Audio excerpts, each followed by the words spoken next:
सम्मानित शिक्षकगण व यहाँ पर उपस्थित सभी प्यारे भाई और बहनों, सर्वप्रथम आप सभी को मेरा नमस्कार। मैं लाला मनमोहन दास इंटर कॉलेज कक्षा 10 आपकी छात्रा रीता तिवारी हूँ। आज मैं आप सभी के सामने वर्तमान जीवन प्रणाली एवं परंपरा और साथ के विपक्ष में अपने विचार रखने के लिए उपस्थित हुई हूँ। जैसा कि आप सभी जानते हैं कि हमारी जीवन शैली अत्यधिक तेज और तनावपूर्ण हो गई है। जैसा कि आप सभी जानते हैं कि हमारी जीवन शैली अत्यधिक तेज और तनावपूर्ण हो गई है। आजकल लोग अकेला महसूस कर रहे हैं और सब कहते हैं कि ये अवसाद का कारण है। हाँ, माना ये अवसाद का कारण है, लेकिन सब कहते हैं अवसाद के कारण में एक कारण सबसे प्रमुख है, वो है सोशल मीडिया।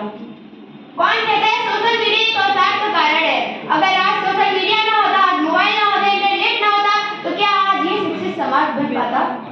पहले के जमाने में कहते थे, पहले के जमाने में देखा जाए तो हमारे दादी किसी और को अपने दादी दादा को देख लीजिए, अपने दादी दादा को देख लीजिए कि वो कितने पढ़े लिखे हैं।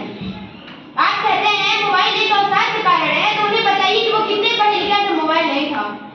वो कितने पढ़े लिखे हैं? हाँ, वो एक भी पढ़े लिखे नहीं है, वो हिंदी पढ़ना नहीं जानते हैं। हाँ, आजकल माँ बाप हैं, वो कुछ पढ़े लिखे हैं और कुछ नहीं पढ़े लिखे हैं, लेकिन आज मोबाइल है तो आज शिक्षित समाज है।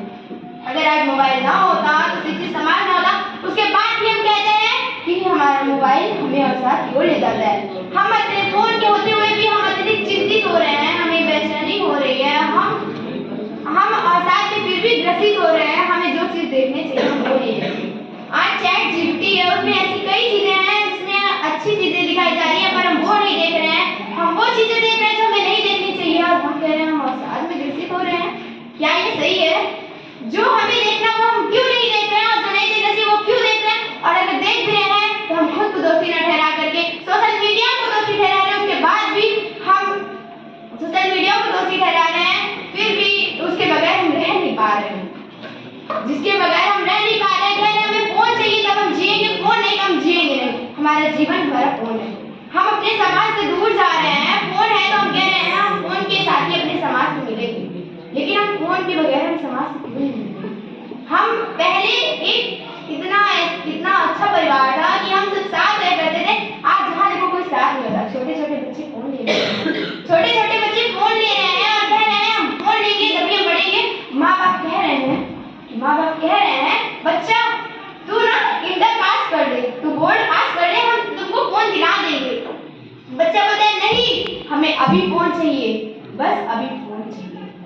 आजकल सब अपनी कोई बातें किसी को नहीं बता रहे, बस फोन में 4 उंगलियों से चैटिंग कर रहे हैं, रील्स डाल रहे हैं, हर एक काम कर रहे हैं फोन में, लेकिन अपनी कोई भी बातें साझा नहीं कर पा रहे हैं। और वो इतना चिंतित हो रहे हैं कि माँ बाप अगर पूछ भी रहे हैं तो अपने माँ बाप को ठुकरा रहे हैं कि जाइए। कौन माँ बाप? आप कौन है? हमारा सब कुछ हमारा फोन है। कौन था हमारा सब कुछ फोन है? अब अपने उस माँ बाप को भूल रहे हैं जिन्होंने हमारा पालन पोषण किया। आप उसको भूल रहे हैं जिन्होंने हमें इतना बड़ा किया, और आप उस पुराने रीति रिवाज को भूल रहे हैं और आज का आधुनिक जीवन को अपना रहे हैं और कहते हैं हम अवसाद से ग्रसित हो रहे हैं। वही पुरानी रीति अपनाइए। पहले सब सुबह उठते थे, पहले के बड़े बुजुर्ग कहा करते थे कि जल्दी उठो, 88 सूर्योदय से पहले उठो। आज देखा जाए तो सब अगर 6 बजे उठ रहा है, कोई जल्दी उठ रहा है तो फोन में लगा है, 9 बजे उठ रहा है, बिस्तर छोड़ रहा है, और रात में 12 बजे सो रहा है सिर्फ फोन की वजह से। ऐसा नहीं है वो काम कर रहा है, काम भी नहीं कर रहा है, वो सिर्फ फोन में लगा है, कुछ भी नहीं कर रहा है, बस उसने चैटिंग करना है, रील्स भेजना है, ये देखना है, वो देखना है, पढ़ाई नहीं करनी। क्यों? हमारे लिए पढ़ाई जरूरी नहीं है, सब कुछ फोन जरूरी है। और इसे हमें, अगर हम कह रहे हैं कि अवसाद का कारण है, तो इससे बचने के कई उपाय हैं। अगर हम कह रहे हैं अवसाद के कई कारण है, तो इससे बचने के कई उपाय हैं। हमें वही व्यायाम करना होगा जिससे हम करा करते थे, अपने वही पुरानी रीतियों को अपनाना होगा। जैसे हम सुबह उठा करते थे, हम बड़ों की बातें मानते थे, हमें वही करना होगा।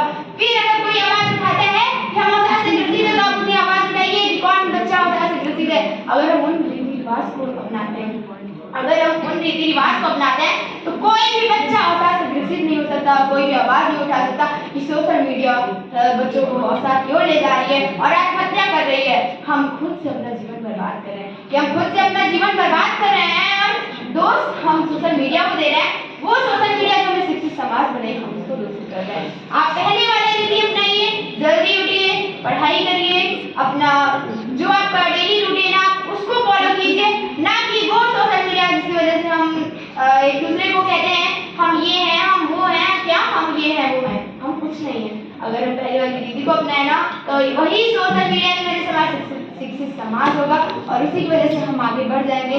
कोई अवसाद से ग्रसित नहीं होगा, कोई बच्चा इधर उधर नहीं वो होगा। और कहते हैं पौष्टिक भोजन करिए, पौष्टिक भोजन करिए, आप खुद एक अच्छे इंसान हो जाएंगे और अपनी बातें एक दूसरे से शेयर करिए। आपको कहीं से कोई चिंतित नहीं होगा अगर आप अपनी बातें दूसरे से शेयर करते हैं। धन्यवाद।